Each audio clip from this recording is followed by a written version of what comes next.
saya Dian Sitohang. Saya akan menampilkan tata kelola pertemuan 4 sampai 7. Nah, di sini yang pertama, pertemuan 4, adanya pengukuran permasalahan dalam implementasi dan isu-isu. Nah, selanjutnya ada pengertian dari CSR. CSR merupakan tanggung jawab di mana perusahaan memutuskan untuk berkontribusi kepada masyarakat agar kehidupannya lebih baik dan kondisi lingkungannya lebih terjaga. Lalu ada benefit CSR itu ada 4. Yang pertama, meningkatkan citra perusahaan, memperkuat brand, mengembangkan kerjasama, dan membedakan perusahaan dengan pesaingnya. Lalu ada konsep tanggung jawab sosial. Nah, menurut Carroll, menyeratkan bahwa perusahaan harus memiliki komitmen terhadap masyarakatnya. Nah, selanjutnya ada konsep tanggung jawab sosial etika bisnis. Nah, etika bisnis ini sangat berpengaruh dalam tindakan CSR yang dilakukan dalam perusahaan. Lalu ada pengukuran dalam CSR, yaitu ada 3 variabel pengukuran ISO 26000, proper, pengukuran global reporting, atau GRI. Lalu selanjutnya ada kriteria program penilaian, nah itu ada 2, dapat dibaca.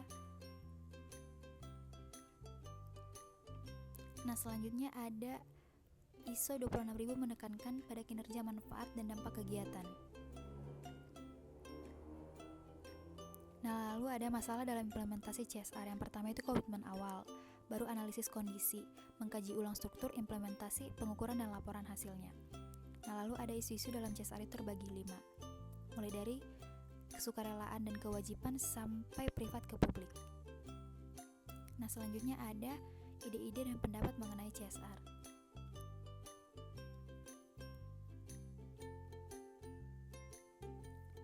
Melihat dari pendapat para ahli, di sini sudah dijelaskan bahwa pelaku CSR biasanya dimanifestasikan ketika bisnis mendukung dan organisasi lain.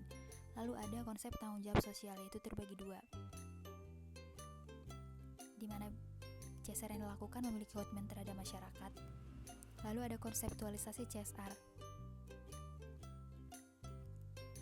Nah, selanjutnya ada week 6, yaitu pembukaan tanggung jawab sosial perusahaan melalui komunikasi, pemasaran, dan integrasi.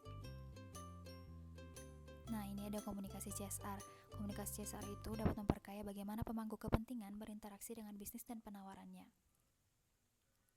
Lalu ada legitimasi pengorganisasian pengaruh stakeholder. Menurut Suchman, legitimasi adalah persepsi atau asumsi umum bahwa tindakan itu entitas diinginkan atau ingin dilakukan. Lalu ada komunikasi CSR. Komunikasi CSR itu adalah kepentingan mengharapkan bisnis yang bertanggung jawab dan melaporkan pandangan mereka saat melakukan CSR tersebut. Lalu ada 3, penggunaan media digital, media sosial, situs web perusahaan. Nah, selanjutnya ada pelaporan lingkungan sosial dan tata kelola dari situs web perusahaan. Informasi tersebut dibagikan di situs web perusahaan tersebut. Nah, yang terakhir ada investasi berkesinambungan.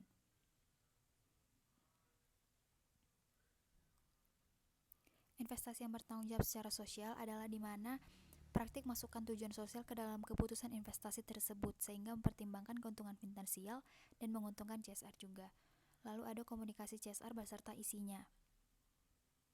Di sini juga ada pendapat-pendapat para ahli.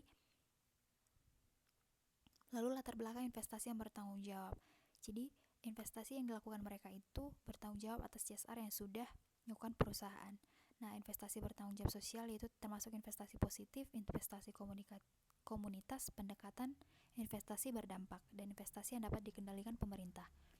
Lalu, sebelum kita melakukan investasi yang bertanggung jawab, adanya penyaringan investasi yang bertanggung jawab seperti apakah investasi tersebut bertanggung jawab, apakah ada pengaruh-pengaruh negatif dari pihak lain,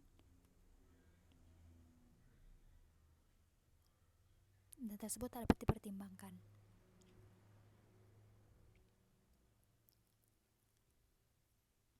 Dan dapat dievaluasi juga melalui penyaringan dan proses evaluasi. Dan demikian video saya, terima kasih.